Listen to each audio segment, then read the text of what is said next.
Good morning, everyone, and thank you for joining us for what is supposed to be a very illuminating discussion. We're here today to discuss an excellent paper by my colleague Lakshmi Ramakrishnan, which is titled A Framework on Effective Risk Assessment of AI Biotechnology Convergence. Currently, we're standing at the intersection of two very transformative forms of technology: artificial intelligence and biotechnology. AI is no longer just an automating process, but it's actively contributing to new scientific knowledge and biological knowledge as well. From predicting protein structures to optimizing synthetic DNA, the convergence of the two technologies is creating breakthroughs in agriculture and environmental sciences and medicine. And obviously, with every new innovation, there are also risks that are concerning to policymakers, to academics, and to many other stakeholders. These tools are enabling life saving innovations, but obviously can be misused as well, both intentionally and unintentionally. Lakshmi's paper is a very elaborative focus on how AI can significantly influence biotech workflows through biological design tools and use LLMs to facilitate experiment planning, protocol writing, and hypothesis generation as well. Although these tools don't directly create bioweapons, they do reduce barriers to acquiring dangerous knowledge. Stress tests have shown that AI can aid in tasks such as selecting pathogens, drafting genetic tests, and circumventing existing biosecurity standards. India as a country has also made significant progress in developing AI, but as the ethics frameworks and biosecurity policies stand currently, these two intersections are not covered in existing regulations. And we hope that eventually there will be an integrated biotechnology framework that can address such risks. In her presentation, Lakshmi will be discussing all of this in much greater detail. She'll also elaborate on emerging risks and make recommendations for the future ethical use of AI in biotechnology from an Indian perspective and international comparisons as well. Post her presentation, we will have our esteemed panelists, Suresh sir, who's been so cooperative so far, who is a senior research analyst at IISc in Bangalore, and Rintu Kuntum, who is the faculty fellow in the computer science department at Ashoka University, who will both offer their comments. After they have offered their comments, we will also open up to a moderated question answer round for the author and the panelists. So please do hold all of your questions for the moderated question answer round. Thank you so much for your patience so far. Lakshmi, we're very intrigued to hear your details on the paper. Thank you. Thank you, Stravishta, for that kind invitation. And thank you, everyone, for attending this seminar, AI Meets Biotech, Building an Effective Biosecurity Framework for India. So this particular seminar is actually based on an issue brief that ORF had published late last year. And the reason why I wanted to actually look into this particular topic was mainly because of the sensational news reports that were claiming that ChatGPT and other LLMs were actually able to make pathogens of pandemic potential. So you can take a look at the news articles that came across in New York Times, Washington Post, as well as Science, and in even our own Indian Express. So ChatGPT could make bioterrorism horrifyingly easy. AI chatbots may help criminals create bioweapons, and AI may save us or may construct viruses to kill us. Now, these are extremely sensational news topics that can actually mislead public perception as well as the wider community as to the potential and capabilities of existing AI biotechnology tools. And this is especially important for policy discussions because we need to actually understand what are the capabilities of existing AI biotech tools and then develop an understanding of what kind of threats and risks they actually present to us. And from there, we can actually introduce policies that can actually safeguard against us from these kinds of biological threats. So that was the main premise behind why I wanted to research on this area and, of course, build upon ORF's existing research in biosecurity. So just to give you a roadmap of today's presentation, I'll just give a brief overview of the different kinds of developments that have occurred in biotechnology and artificial intelligence, the convergence of AI with biotech in practical applications, how they are being governed today, Then we will move on to the existing AI biotechnology governance and the capabilities of AI biotechnology tools, and develop an understanding of the bioweapons threat rationale and assess the threat landscape within India. And we will move on to the policy recommendations made in that particular paper. So, just to give you a brief overview of biotechnology. So, biotechnology is essentially an extremely broad field, and it's a technology that harnesses existing biological systems to develop products that improve our well being. Now, the applications of biotechnology are extremely diverse. Now, primarily in health, you can see that biotechnology is involved in the development of different kinds of drugs, production of vaccines and diagnostics. And we remember during COVID-19 how mRNA vaccine technologies were extremely important for addressing COVID-19 and the different kinds of diagnostics that were produced. It's also quite relevant in precision medicine when it comes to genetic testing, as well as the production of different kinds of gene therapies for different genetic disorders. And it's also useful in the context of predicting public health threats, for example, through the use of biosensors that monitor environmental indicators to predict whether or not a particular infectious disease outbreak will happen or not. And more often than not, we usually come across biotechnology in agriculture when we're referring to salt-resistant or drought-resistant crops, and in the biofortification of different kinds of crops for improving our nutrition. And biotechnology also extends to different kinds of industries such as food processing as well. So these are the very broad applications of biotechnology. Now, if you take a look at this diagram on the left, the biotechnology sector usually begins with simple experiments that are carried out within the lab manually through trained personnel. And when these experiments are generally scaled up, it takes up quite a considerable amount of time, as well as investment through financial as well as infrastructure investments. So if you're taking a look at the production of a particular drug or a vaccine, the time that it takes is roughly about 15 to 20 years. Right, and this is from a scale up to the commercialization of a particular product. So it's extremely time consuming and it's extremely labor intensive. Now, on the right-hand side, I've included a diagram which looks at the biotechnology innovation of tomorrow. That is to say that we need to remember that biotechnology is an extremely data-intensive subject as well, and it relies on high processing computers. And when machine learning as well as AI and different kinds of technologies are included, it enhances the delivery of these kinds of products. And when we go into scale up as well as commercialization, we know that it's quite cost effective and saves incredible amounts of time. So there's no doubt that the convergence of AI with biotechnology is definitely a promising and a much needed advancement in science. So AI can enhance product development, and because of its unique ability to integrate and analyze diverse data sets from different kinds of disciplines. Because within biology and life sciences, there's a multitude of sciences that need to integrate in order for these different kinds of products to be produced. And AI also has this ability to make existing technologies work more efficiently. Now, the different applications of AI with biotechnology are in various stages of research and development. And the first example I've put here is rentosertib, which is a small molecule inhibitor, which is the first fully AI-generated drug candidate. And it's now entered into clinical trial. It's been approved for clinical trials earlier this month to address a particular kind of lung disease. So this is a remarkable achievement for AI biotech convergence. Then we have different kinds of pharma companies. You would have heard of Pfizer, and Pfizer has filed patents for AI-based drug discovery platforms. Moderna uses AI for their vaccine design studies, and Google's DeepMind has developed AI models and has partnered with Imperial College London for breast cancer detection from mammograms. And different kinds of pharma companies are also involved in pharmacogenomics, which is the production of different kinds of medicines based upon genetic profiles. So the application of AI biotech is an emerging field, and it has incredible amounts of scope.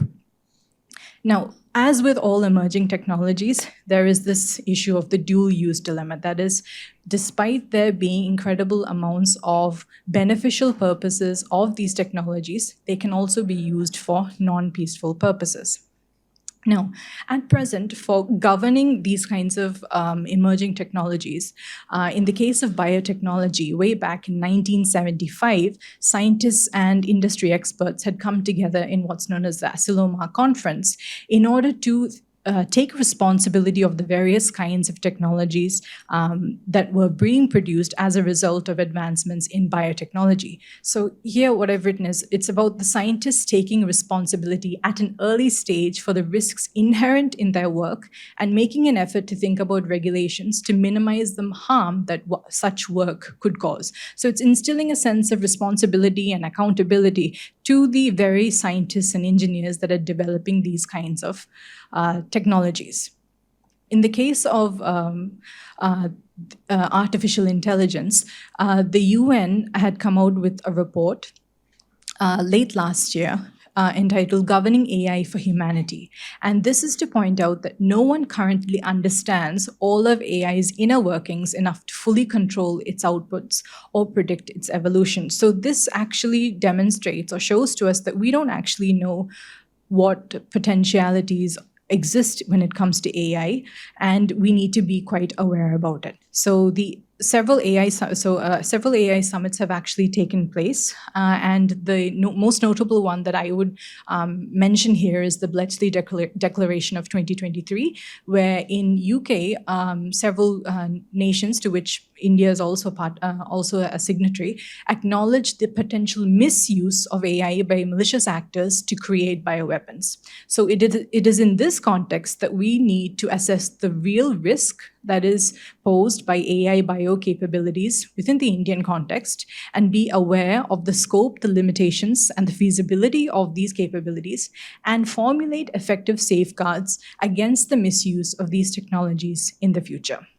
So when we are talking about the AI bio tool capabilities, we look at the large language models, LLMs. So OpenAI actually carried out what's known as a stress test in order to test ChatGPT on its ability to actually generate a bioweapon or a pathogen with pandemic potential. And what they found was that ChatGPT was able to generate publicly accessible but difficult to find information, shortening the time users spend on research and compiling this information in a way that is understandable to a non-expert user. So it was able to provide the user with information on how to design a pathogen, and it was actually written in a form that was easy for a layperson or someone who had no scientific or technical expertise.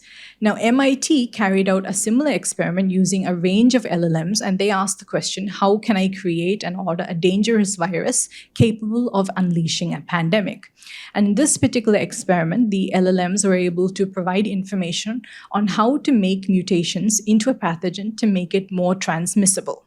So the kind of information that these AI models actually generated was that they were able to give information on the kind of experiments that needed to be carried out, the specific information on the protocols. And they also referred to several DNA technology companies that would actually synthesize the needed DNA strands and other oligonucleotides. So this shows us there is a certain amount of democratization of knowledge that is publicly available, but that would not normally be easily accessible to a non-expert user. Now, there is another group of AI tools referred to as biological design tools, or BDTs, that are trained on biological sequence data.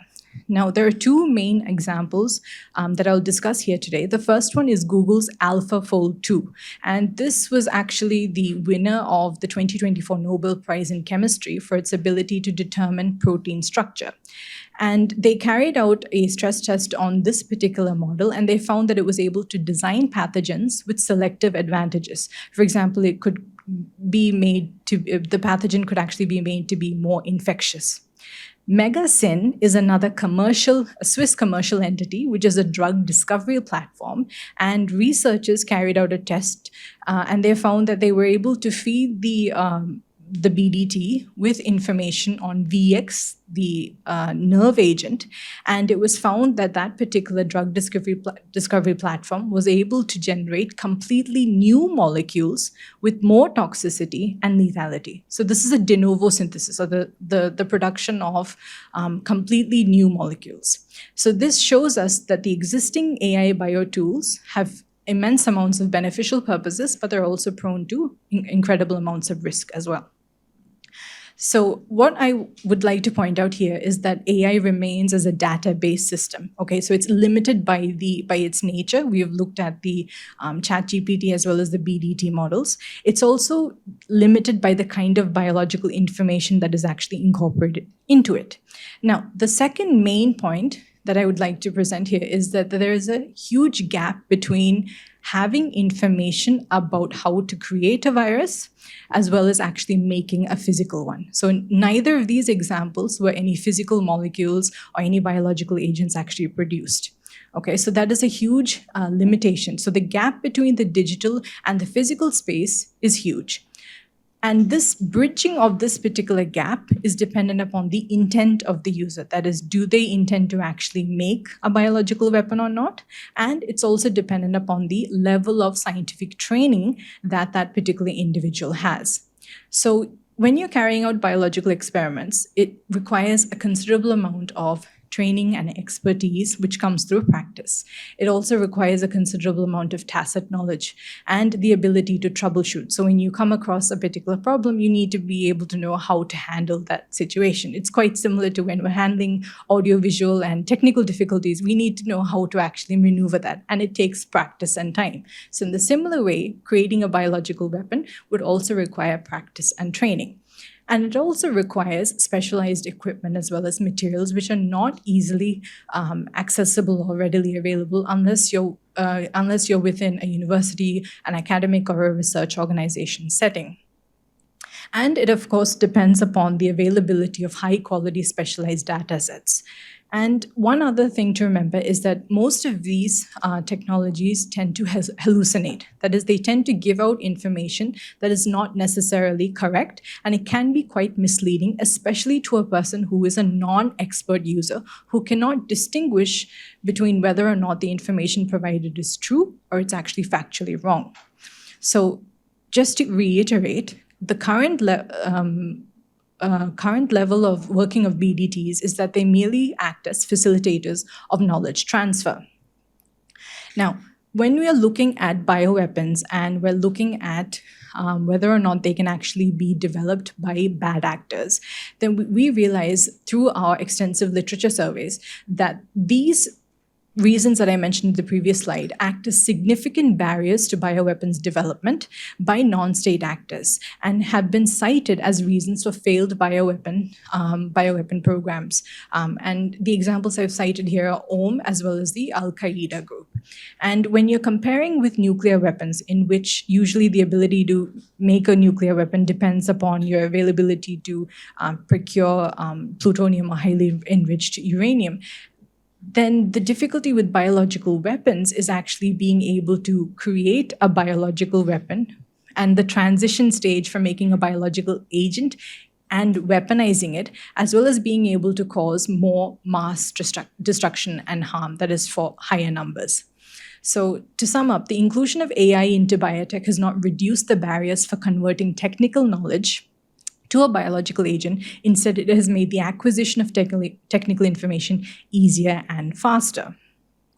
Now, in order to assess the threat landscape, so as I mentioned before, we need to have an understanding of what capabilities an AI biotech tool has, and then we need to understand the risks that are posed by it. Now, we need to understand this in a contextualized manner. So this means that we need to understand that rogue states as well as non-state actors and lone wolf scenarios are definite possibilities, and their main aim would be to induce panic as well as fear.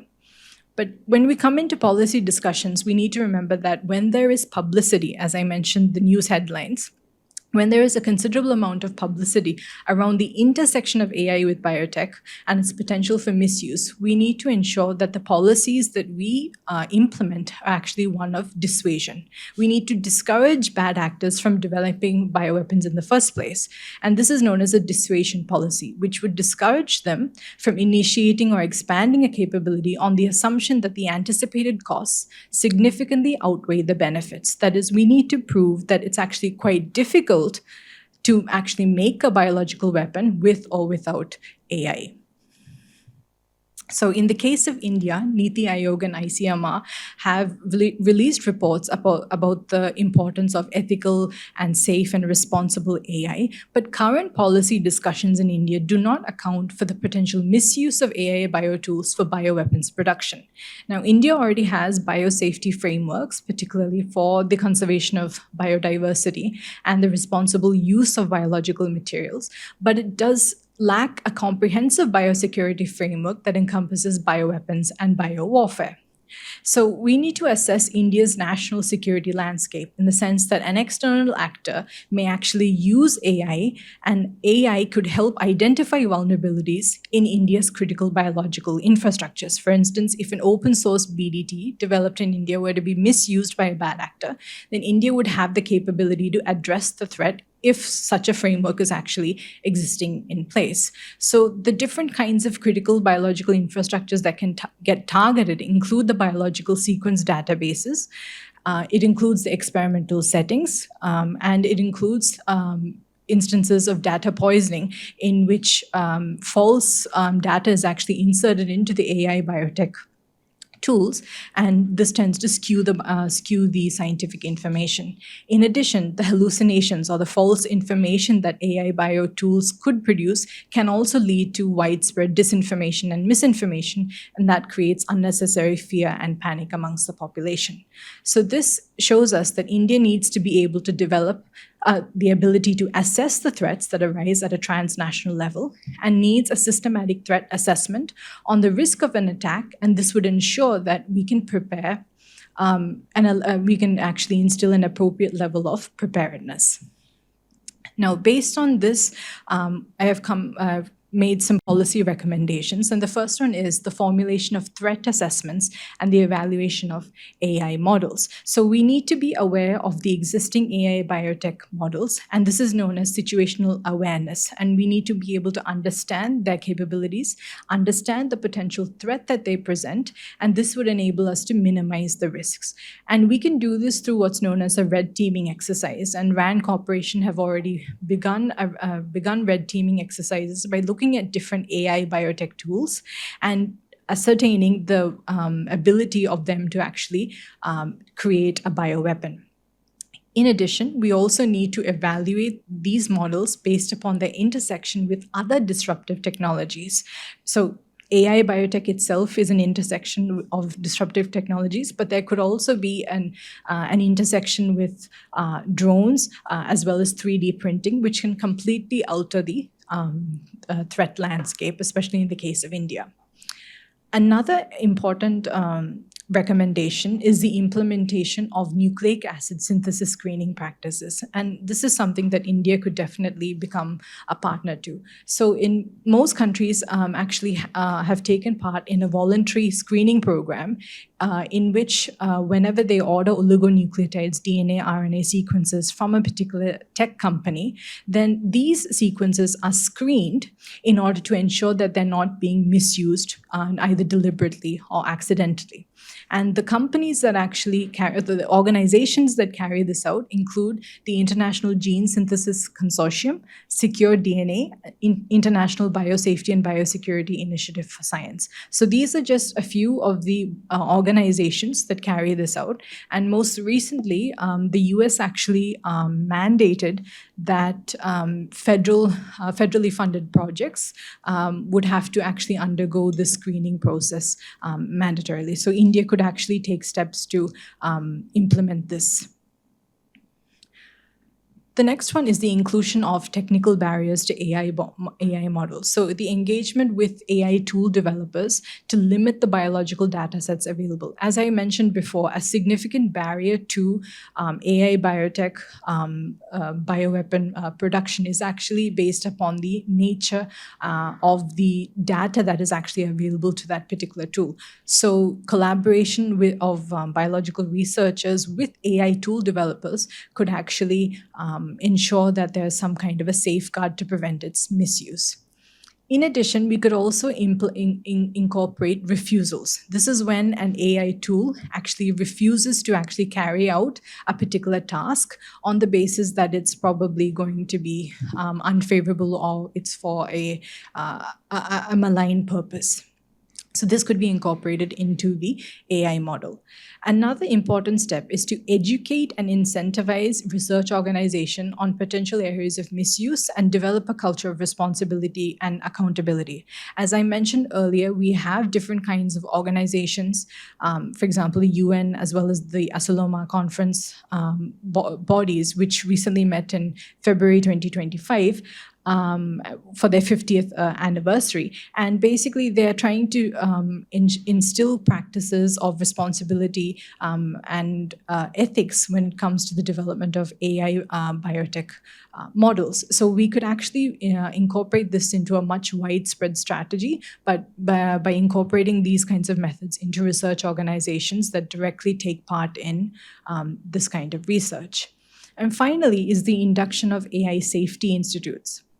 So we know that India co-hosted the AI Safety Summit earlier this year, and the focus was on innovation. So we need to remember that innovation needs to actually address the different kinds of risks that are associated with it. And if we introduce an AI Safety Institute, we know that AI Biotech will be just one additional banner that will actually get incorporated into this huge initiative. And we could link it to India's AI mission, which has a budget of 10,000 crore. And I think safety and ethical use of AI in this particular intersection with biosecurity could be a prominent feature. So those are the recommendations that I've made in this particular paper. So I just want to finally give my key takeaways. So the media reports that describe the ease with which AI can be used to help create pathogens is alarming because it tends to influence our perception about the potential threat that AI biotech actually poses. And we need to remember that current AI biotools do not pose a significant risk to the development of bioweapons, but we need to develop a nuanced understanding of these kinds of technologies. And what I propose is a dissuasion policy. So the way forward for this is that we need to acknowledge that the rapid pace of progress of AI biotools is there, and it's very likely to present as a severe threat in the near future. So the potential benefits of AI-enhanced technology can be enjoyed safely only if its risks are appropriately managed. So what I propose is that we need to have greater collaboration between biosecurity experts, AI developers, the disarmament community, the intelligence community, the government, industry, academia, and civil society, so that we can pursue these discussions, probably at international forums as well, and integrate this into our national strategy. Thank you.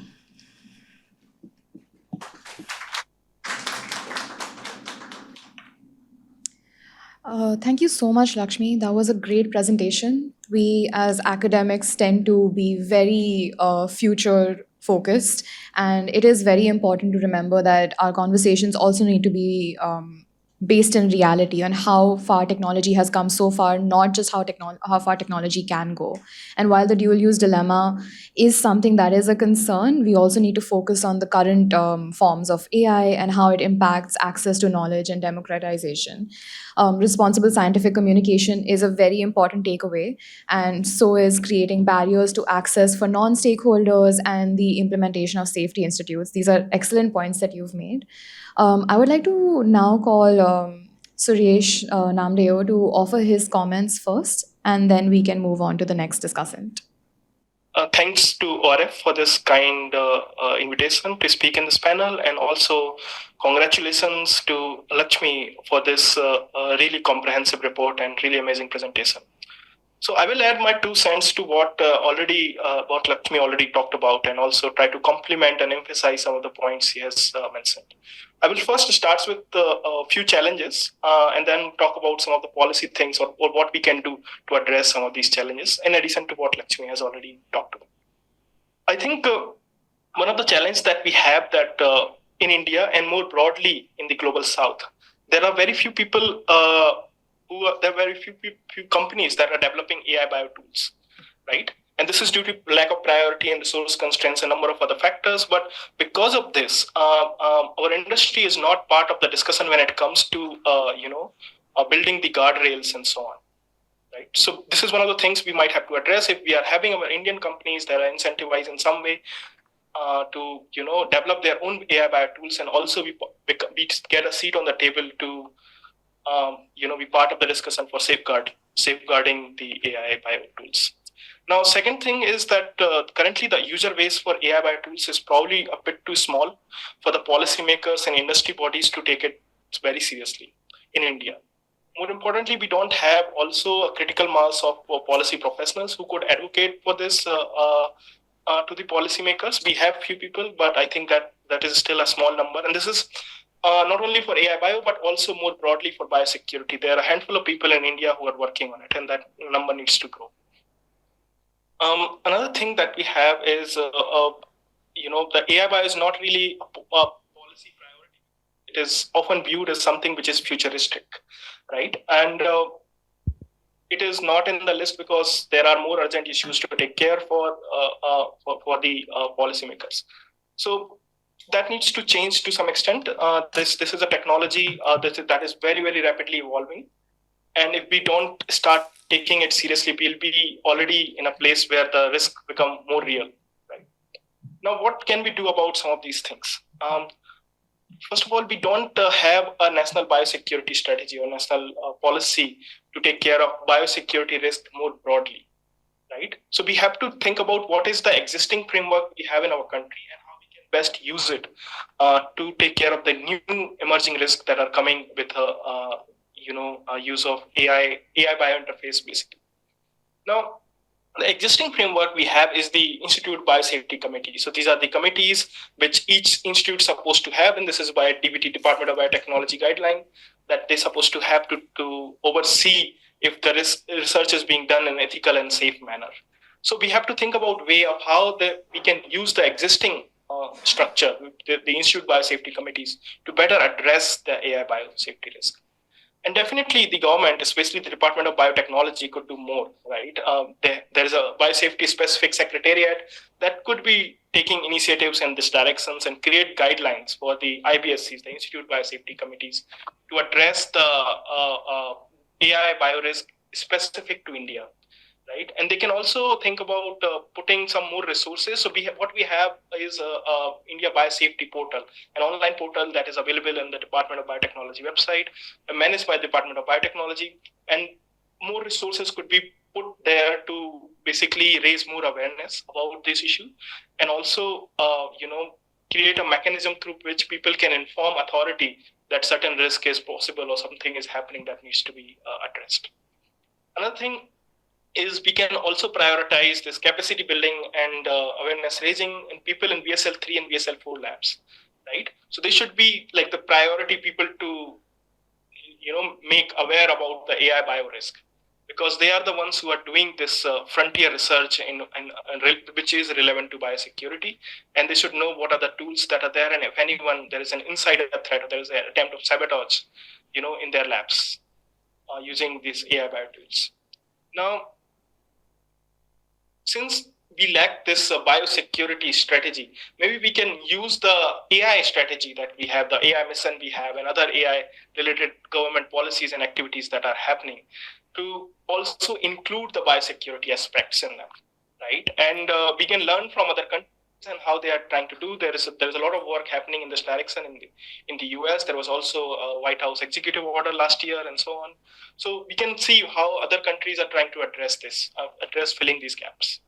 Now, as Lakshmi mentioned, I think establishing an AI safety institute would be really amazing, and we should have dedicated people working on biological and chemical security related things and their interface with AI in this kind of institute. And establishing also partnership with other AI safety institute in other countries around the world. So there are a number of there, I think around 20 or 25 AI safety institutes that are there, right? So establishing partnership on wise AI bio related things with other institute to build our own capacity and understand the risk more in a more comprehensive way, I think would be really great. Now, this should be followed by this AI Safety Institute conducting its own research to develop some India-specific guardrails or guidelines for AI bio work. We are also trying to build our own sovereign AI models and foundation models as part of AI mission, and we should think about already putting some AI safety guardrails in place when we are developing these kind of AI models. We are also, unfortunately, as I mentioned earlier, because we don't have enough AI bio tools, I don't know if there is any AI bio tool that is coming out of India, right? So we are not in a place where we could make rules or create norms for this. But we should at least try to become a rule shaper, or norms, or someone or a country that is deeply involved in establishing norms and standards in this, right? So we should be part of all the global conversations that are happening in AI bio scale, AI bio field. This could be either by the government representation, which is a bit less likely at the moment, but at least from our academia and think tanks, we should be participating in these kind of conversations. One such example is the AI Bio Global Forum that is convened by the Nuclear Threat Initiative, a US-based NGO. But there are a number of such conversations and discussions happening, and we should be part of those, at least at track 2 level. And India should also, as Lakshmi mentioned, try to push for AI bio in the global summits, AI global summits that are happening. Next one will happen in India, and we should try to have some AI bio related discussions there to address the safety security risk. Now, these are the kind of things that we can do to address the risk, but we can also do certain things to make better use the AI capabilities in addressing the biosecurity risk. One of the things is, as Lakshmi mentioned, that we have this huge gap in sequencing screening related work that does not happen mostly in India, but it is increasingly happening in other countries, right? So how we can use AI to fill this gap? How we can use AI to ensure that sequencing is done in the companies that are synthesizing DNA in India, and have some kind of surveillance over them, develop an AI tool where they could quickly just put the sequences for screening. Now, also, how we can improve our disease surveillance capabilities using AI. So this is part of the medical countermeasures that we can take, or epidemiological countermeasure we can take in case there is a bioterrorist attack, for example. Right. So using AI for better surveillance is another thing. There are more things, but I would stop for now and maybe take more things during the question answer. Thank you very much. Thank you so much, sir, for those comments. They were very insightful and definitely gave me more research ideas, and I'm sure Lakshmi as well. I would like to now redirect the question to Rintu Kuntum. Any comments on the paper, please? So thank you so much, ORF, for inviting me for this review of the article, and it was really lovely to see how the paper was really constructed. And at last, at the first, it starts with a very much of a introducing the whole idea of AI and bio, and then how the governance aspects of it, and later on, a couple of recommendations that is there. I think Suresh has already covered a lot of the broad aspects of the policy. I will rather focus myself into the tech part of it more than the recommendation part of it. But nonetheless, few recommendation I will definitely give because of my background in genomics and also in the AI space, especially on the healthcare. So what I felt is the most profound thought that brought in the review article is that you have this two space of digital space, and you have a physical space. And I think if we understand that particular concept, the things becomes more clearer. So when we look at the digital space where the AI systems actually works, and a lot of the things what Lakshmi actually provided was a data part of it, and like all the systems or the AI models, whatever we see today, it comes from places where you have a lot of data which is available for training the model.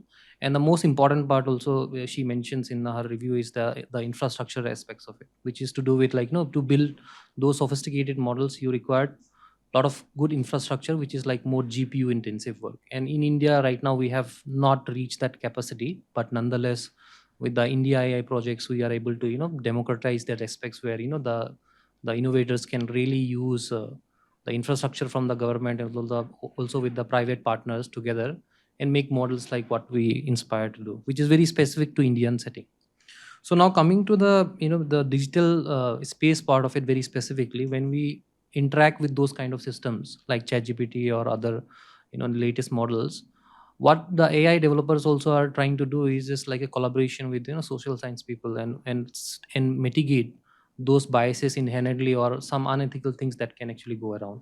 So which means that at the AI developer parts, there are already has been taken account for those safeguards. But nonetheless with the safeguard there are also technologies are there which is you can remove those censorship from those models. And today's day if you have a pre-trained model and you want to like if I want to refurnish that model for my own domain specific purpose, that same can be done for the threat purpose also, which makes the dual dilemma of the whole aspects of the technology, and which is very simple. If you want to design something using very resource constrained setup, using the available models, it is possible. But what is the most important part of this bioweapon component is you have the physical space, which means that if you have actually predict or if you have some way of designing the molecule or a pathogen, you require that particular digital space component to bring into life. And that is where I think the recommendation part and also the takeaways actually give a very good perspective about it is right now it is difficult, but in future if you have an infrastructure or the technical expertise or human resources which understands those nuances of biology, definitely they can create. So to come to the the last pointer that I have is very specifically is the as Suresh mentioned is that the global north or the more developed countries typically and the developing countries, the aspects of building a specific biosafety or the bioweapon specific what you call as guidelines is or recommendations, what we can do it is more to adopt the already existing ones from the the developed countries, and very much while we are designing our own AI models specifically with maybe general purpose at the first place, but when it will become a little bit more domain centric and very specific to the data we have, there we have to see that how to go about making the standards for providing those safety guidelines is while we are developing the applications. Yep. Thank you so much, sir. I'm very intrigued that everybody agrees that the global south should also have a seat at the table when it comes to forming the guidelines, especially because something like biotechnology, a lot of the data is harvested in the global south, and that seems to be a conversation that is recurring across all of the discussions. Hopefully, we can get into that later as well.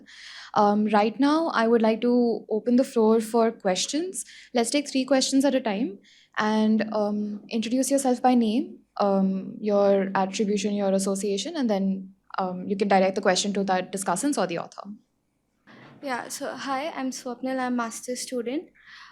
Sir just said that for the meantime, while we are trying to innovate our own biotechnology, we can adopt from the global north. We did the same thing when we got our independence in the Indian military, and due to the adoption thing, our Indian military is way behind in the innovation as compared to US military or Chinese military. Do you think it is the right thing to do? I have question related to Bioweapon threats institution which are available in India. My name is Anup Kumar Das. I am from JNU. Is there any bioweapon threat detection institution available in India, and what is the status of the institution, whether it is civil institution or it is military institution? So that is my question. Thank you. My name is Trinetra, so I am consulting research, lots of things. So I have 2 questions. First one being simple. When we use AI models, LLMs, so if you use it for marketing, then it's not mission critical, right? I mean, we can accept mistakes, but biotechnology, hallucinations. So how do your BDTs cope up with hallucinations? That's one. The other thing would be BDTs and warfare. Is it not vulnerable to fear mongering? And once fear mongering creeps in, I mean, state resources would be misused left, right, and center. So these are the two things I may want to you may want to talk about. My name is Saurav Rai. I have one question. How can we measure the fairness of an AI system? Yes, ma'am. और performance मतलब according हम major अक्यूरेटली कैसे कर सकते हैं क्यों? I have 4 questions. Does anybody want to volunteer to answer the questions, or should we direct them to a certain person? Lakshmi, you want to start? Okay. Yeah, sure. So on the adoption part of the the technologies, or in fact why we should we adopt from others, or build ourselves. The most important thing for AI technologies is that as we are very clear with the infrastructure is very very important. For example, whatever we use today in mobile phone, or in fact anything, it takes actually it's typically comes from one country, which is very specific. And if you see in the race of AI, they could get their own very specifically, like our near neighboring country, they could able to do that. Why? Because they invested, I think 10 years back, it's a similar kind of initiatives as India did, who invested on like recruiting, or in fact the human resource that is required, the computer scientists back from US, and they facilitated. And they facilitated, if you, I think there is one particular computer scientist name is Andrew Ng. He was offered to come back to that country, and they literally provided the most sophisticated GPUs or with the numbers in 2012. And that kind of what do you call it, initiatives are very much required when it comes to in the race of technology. And that is where we are very much lacking. It is not only the infrastructure, but also the expertise that is required. And then we have today have expertise, and like a lot of the initiative from India AI projects comes from typically IIT Madras and IIT Bombay, or in fact IISc. And one of the IISc's professor computer scientist is now in Google.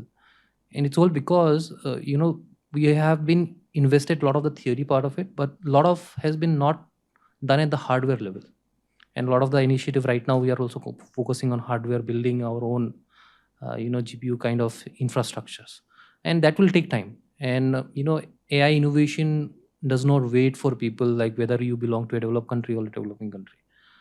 At the end, for us as biosafety, what we require to have is a framework which will help us as a human society protect ourselves from things which people might misuse. And then that is very much the core discussion here. Yeah, that's why we should not, at least now we don't have that capacity right now. Yeah. Question was on institutions, biosecurity institutions. Any volunteers? So we don't have a dedicated institution for biosecurity, right? We don't have even for for biosafety, there are a number of mechanisms. Primarily from the ones that I mentioned, the DBT has a special secretariat that deals with biosafety related things. And just to distinguish, biosafety is like accidental misuse of biological agents, and biosecurity is about deliberate misuse of biological agents. So we have a number of things for biosafety from DBT, as well as Ministry of Environment, Forest and Climate Change. The work that happens in, I think some of the work for biosecurity is going on with the National Security Council Secretariat, and some defense and security agencies are getting involved in that. But I think that is still in a very preliminary stage.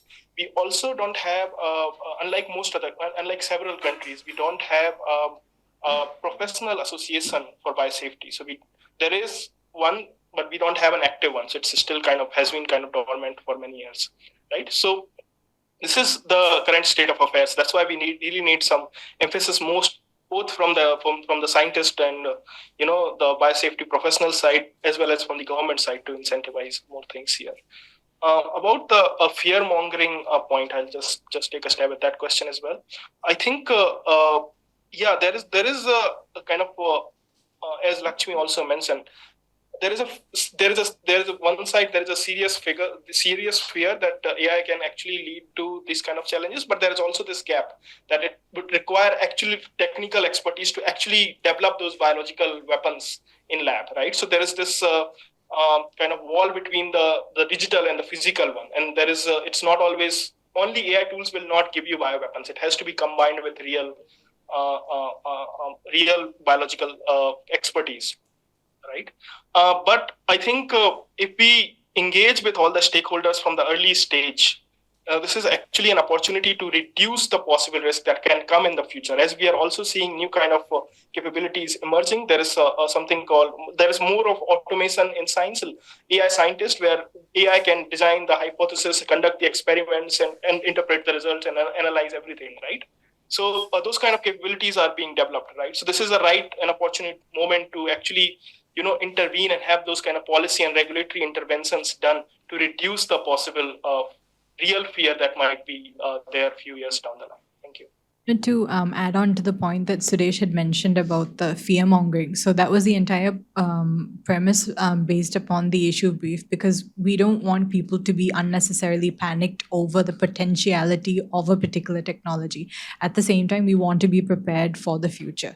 And you had also mentioned a question on the hallucinations and the BDTs. So the issue with that is, like, if the tool is actually giving out false information or is misleading the user, if it's not a technical expert, they can't distinguish between what's the right information, what's not. But on top of that, there's another issue, is that if it gives out for hallucinations, it can actually lead to misinformation and disinformation. And we know that that certainly affected a lot of us during the pandemic. And it can also even lead to issues when you're trying to carry out bioattribution. That is, when you're trying to identify what the origin of a biological incident is, whether it's naturally occurring or deliberate. So it can actually, so if the hallucinations can actually give rise to misleading outcomes as well, and it can redirect our goals towards the wrong ones, essentially. Two of the thoughts. One, I think AI model hallucinating. I will not talk about the other aspects, but definitely I will just briefly touch upon the why that hallucinations typically comes. Hallucination is typically comes because the models are generative in nature. Generative in nature means typically you are asking something and you have the input, whatever you are providing, some couple of words maybe, and that actually lead to the starting material for the generative models, which starts picking up the similar kind of events in the database. Like as she mentioned also, Lakshmi, is that the AI models are heavily dependent on data, which means that if you don't have any direct answer, or let's forget about the answer, the terms that you have, the words you have, and you are asking, just you can think about the language that we have in India, like maybe a tribal language you have, and which is only spoken and there is no written. If you use any model in this earth, you will not get anything, which means that it will start hallucinating. And that's the specifically the India AI project is all about creating indigenous AI models, because you have to have those data representation in those models to really come up with contextual or domain specific or maybe very much specific to populations. And why that is very, very important on the hallucination aspects is that the second part, which is the fairness. So now, so you can just think about this whole scenario as that you have a task and you have some performance metrics. Performance always depends on how you're evaluating the AI system. For example, in medical languages, for example, healthcare, if you see there are a lot of newses are there, the AI system outperformed what do you call as physician. When you ask those physicians, real physician, and just ask them in Indian setting, they will say, okay, this were very simple, so that's why it is able to do that, because there are a lot of information in the internet on those. The moment you come to complex scenarios, which is very much seen in real hospital setting, that's where the trouble starts. And that time your AI performance will go down. So there are a lot of efforts are going on, which is actually evaluate between trying to create realistic data, which can actually really assess whatever AI we are developing, whether that is useful for real world application or not. Yeah. I am Saurabh Kumar from the University of Delhi. We are talking about the ethics, ethical use of AI and principle A lot of conferences is also going on in this regard. But this is something idealist. But this is not how the international relation is going on. International relation is based on a realist. Every country try to disturb the balance of power and try to become powerful. So in this backdrop, if biotechnology will be developed, there is a much more possibility that it could be used in a very negative manner. Only if it will be used, definitely there will be. We have to witness a pandemic, as you have pointed out, that it has the capability to create pathogens. So how can we avoid this kind of challenges? Despite of the fact that there is a gap between digital and the physical space, but it could be reduced in the future. Thank you. This is Purvi, and I'm a master's student at University of Delhi. I convey my heartfelt thanks to the panelists for such an insightful presentation and the other experts who are present on the table. I quickly have two questions. The first one is already being answered somewhat, but I do want to know about the specifics from the panelists. My first question is, how can countries in the global south balance innovation with regulation, especially when they lack technical capacity to monitor AI, biotech misuse? Basically, how can India navigate this thing with the strategic partnership among the global south partners? And the second question is, do you foresee the development of an international bio-AI treaty similar to the biological weapons convention that is already being presented? So if so, who should lead it? I myself Uplabd, and I'm a medical doctor working around this space. So I just wanted to congratulate the author for a very wonderful presentation. I would like to ask her, ki, since you talked about red teaming exercises, has India done any yet, and who should lead them? And my question is also open to any of the panelists that would be interested in answering. That since the paper warns of AI tools helping evade genetic attribution, could this undermine global conventions like the Biological Weapons Convention by making enforcement nearly impossible? And with the India AI mission focused on innovation, what happens if a startup unknowingly develops an AI bio tool with dual use potential? So who is legally or ethically liable? Very good questions. Let's start with the AI ethics. How do we balance idealism and realism and address the challenges in balancing power globally? Any volunteers? Lakshmi will take it. I think, first of all, I'll say liberalism. Let's not think of everything from a realist perspective, because I think that would be looking at everything in terms of hard power and military and economic might. And with whatever's happening, I think that we need to think about cooperation, and that needs to be the gold standard. So we need to have these kinds of technologies, especially like biotechnology. It's everywhere. Like its applications are immense, and I think we need to think of the sector, continue thinking of the sector as a strategy that can help actually make our lives much better. And I think that's also the way that AI is also trying to be introduced, and the potential synergy of both is to actually make enhance the development of products and with much more efficiency. So I think that whenever we address these kinds of disruptive technologies, we need to remember what the goal is in mind, and we need to ensure that there are regulatory frameworks, and that we can do nationally as we're trying to do it right now, and we can do it within international forum as well, because I think that solidarity amongst nations is something that we need to remember despite the turbulent times that we're going through. I can try to address a few other questions. Yeah, please. So first, agreeing with Lakshmi, I think, preventing biological disaster is in interest of all countries, right? Because biological disaster don't respect national borders. It doesn't take a long time for a disease to travel from one part of the world to another. Having said that, there can also be specific AI bio capabilities developed that can affect, instead of a population thing, a small group of people or an individual, right, based on the genetic trait. So those things are possible. We are not there yet, but those are the things that we'll have to be concerned about in the future. Now, also, I think there was another question about the legal liability, right? If a startup develops AI bio tool that can be dangerous.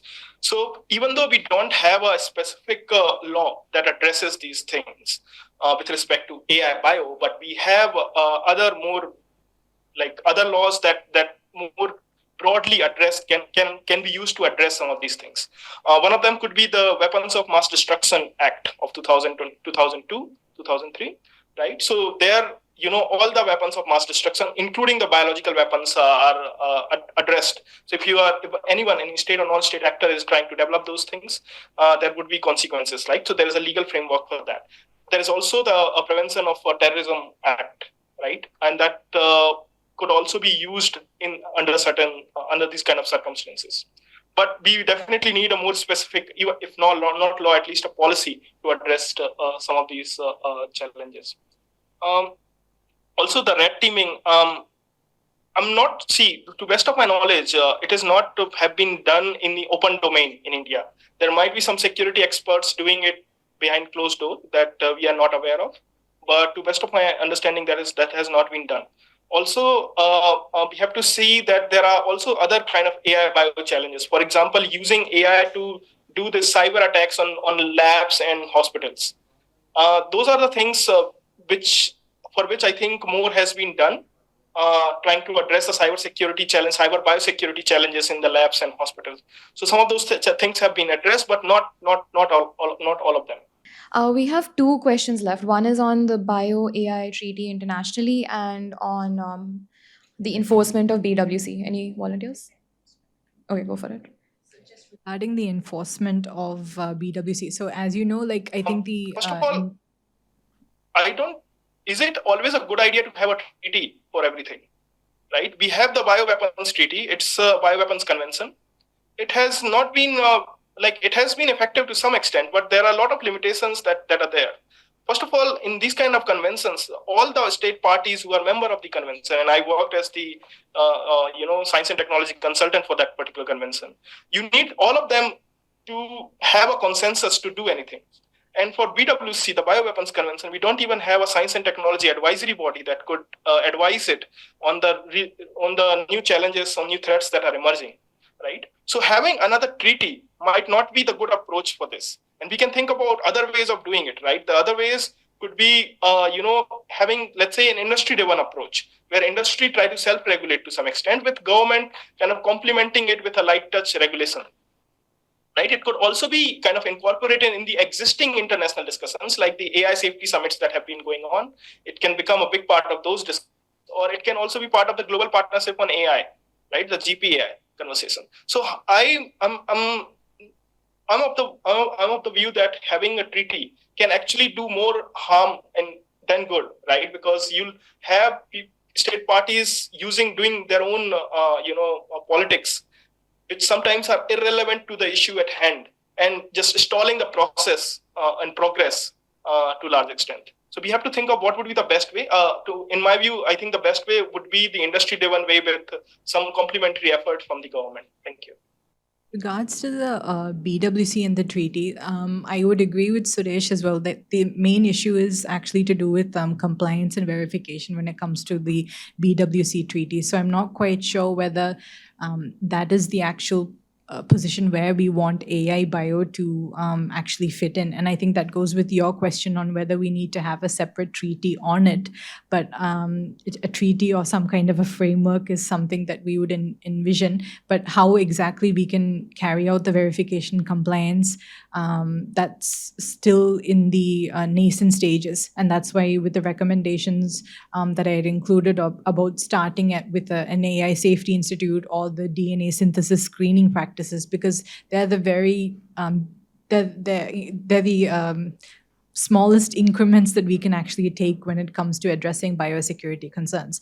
And your other question was actually about how India can leverage its partnerships with the rest of the global south. So I think the G20 is actually a really good platform for us to do it, because AI is a main thematic pillar of it. And I think, as echoed by the other panelists, the way to actually implement or introduce biosecurity concerns may be through the AI platform, and that could be one way that we could do it. We have only 10 more minutes, so if there's maybe one or maximum two questions, otherwise we can have closing comments from the panelists. We have a great population. We're probably the second most populous country in the world. Second, third? First. Okay. So in line with that, we have a huge healthcare system. We have huge healthcare data. And obviously, once we have data, we have the LLM. And once we have quantum, we would have our own LLM. So what is the India story? I mean, once we have our own LLM, once we have a hugely trained LLM, so can we go out, sell it to the world? I mean, do we have the potential? What's the take here? And what would you advise the government? As a think tank, what would you talk about? I think I'll take this because this is very close to my heart and I've been doing for almost 4 years now. But before I'll take that question, I think I'll just add on to her thoughts on the partnership. So a lot of projects we are doing, which is very much aligned with the health and especially with the public health setting, and where, for example, places where primary health services delivered in India lack an expert physician who is like 10-15 years of experiences. And what we are trying to do with a couple of developed countries like European institutions is that use our human resource in medical institutions and come up with something which we call it's more of a like you are not building the systems, but you are trying to refine the AI models using the same red team one and concept. So when somebody tells you this red team and the other team which is called as blue team, so blue team is who actually make the system, and the red team is like who changes some things in the input and try to see if we can get out some unethical stuffs from the systems, or maybe so you remove the censorship, for example. And those are possible, so both the things are possible, definitely. And coming to the very specifically for our own LLM, I think one of the most important aspects of India AI project is that if you see, we have a dedicated institution center of excellences for doing AI in healthcare, which is primarily led by AIMS and also IIT Delhi, and there are like other happening in IISc and IIT Madras. So we have a nodal center of excellences, and what we are targeting is like very specifically is that what existing available large language models are incapable of doing very much, which is context to us, which means that first is like we exactly know that language will be the very much difficult issue, not from the provider side but from the consumer side. For example, if I'm a tribal person from Nagaland, for example, and I remotely stays there and I have a mobile device with AI capability which is developed by X country, then I will not able to effectively use it. The technology is there, but I'm not able to use it because linguistically the developed systems are not capable to understand me. And that is exactly the the initiative of India AI. It's like you have multiple people, startups and institution working very specifically to the contexts which are very much not captured by the global large language models. Thank you so much for that. Thank you, everybody, for being here. The panelists, you have offered us very deep insight into an industry that is not very well known and not very well researched outside of the academic space. And making it publicly accessible through responsible communication is very important. That is what we do try to do here. I would welcome everybody to also read Lakshmi's paper because there is far more detail in the paper and it is extremely well written. It's available on our website and the video will also be available later if you guys want to refer to it. Again, thank you so much, everybody. It's been a pleasure to have you. We hope to see you again soon.